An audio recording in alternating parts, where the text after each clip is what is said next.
What's going on, everybody? It's Azazel. So today I have a new episode of Azazel Reviews, and I would like to cover a fairly new release. It just came out. I believe it was last Friday, and that is Ant-Man.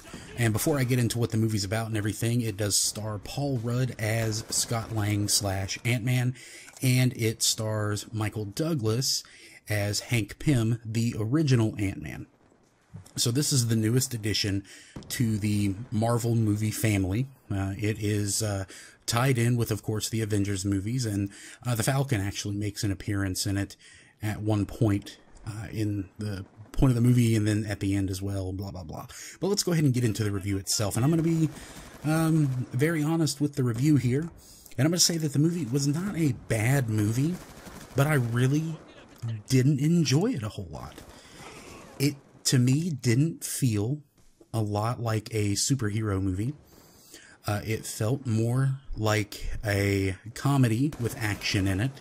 And I'm fine with comedy being combined with action, but I just didn't really think that Paul Rudd pulled the part of a superhero off very well. He's normally a comedic actor, you know, romantic comedies and Judd Apatow comedies, and he's great in that role, and that carries over into his role of Ant-Man.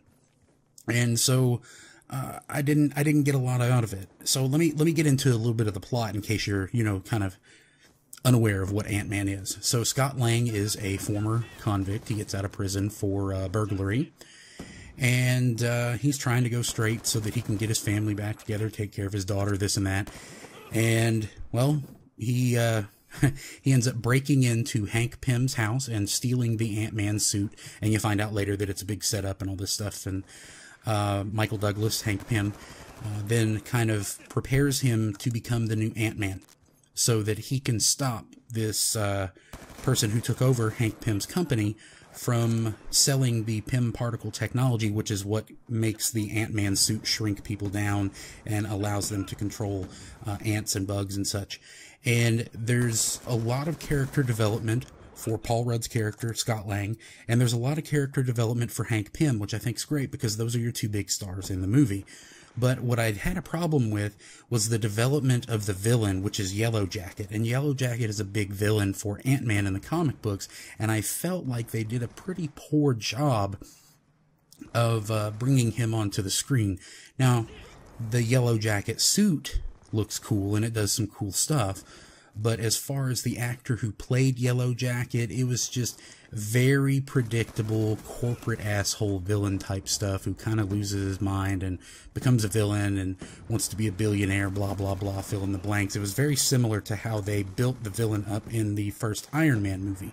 The only difference is that throughout the movie, they're trying to hide the fact that the villain is the villain. You don't find out until the end, unless you know, of course, the comic book history. So, that's pretty much the acting portion of it.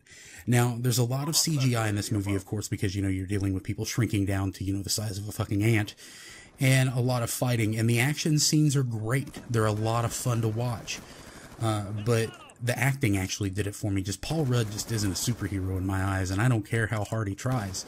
And I was speaking to a good friend of mine who's a big comic book nerd like me. He's probably even bigger of a comic book nerd than I am, and he said that he enjoyed it a lot more than he thought he would, even though he's not a huge fan of Ant-Man. And Ant-Man is kind of, in my opinion, he's an important part of the Avengers, in the early part of the Avengers, you know, back years and years ago, but not as much as he used to be. He's not as used as he used to be. Of course, I could be wrong on that. I haven't been reading up on Marvel Comics for some time.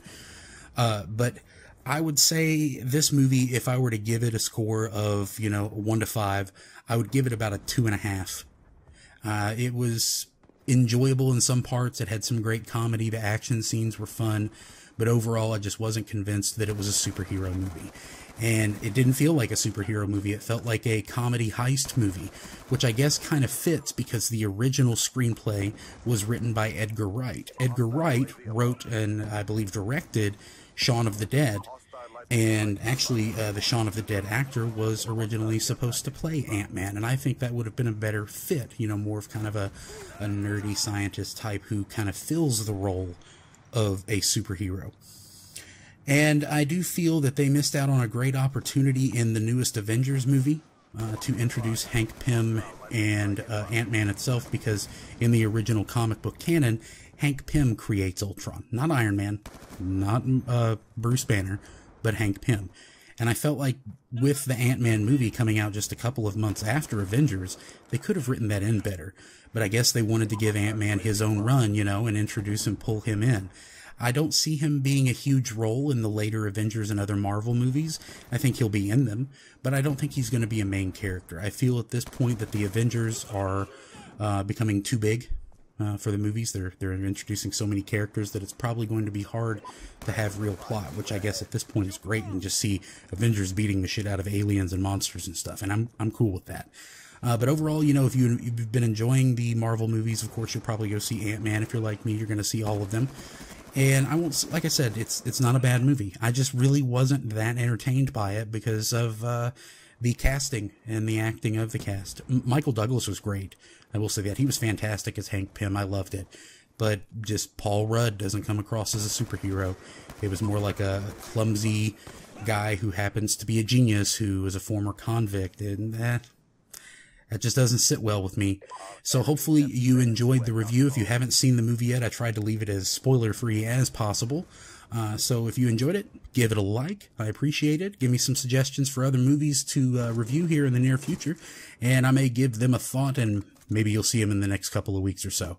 I appreciate it. It's been Azazel. Take it easy, guys.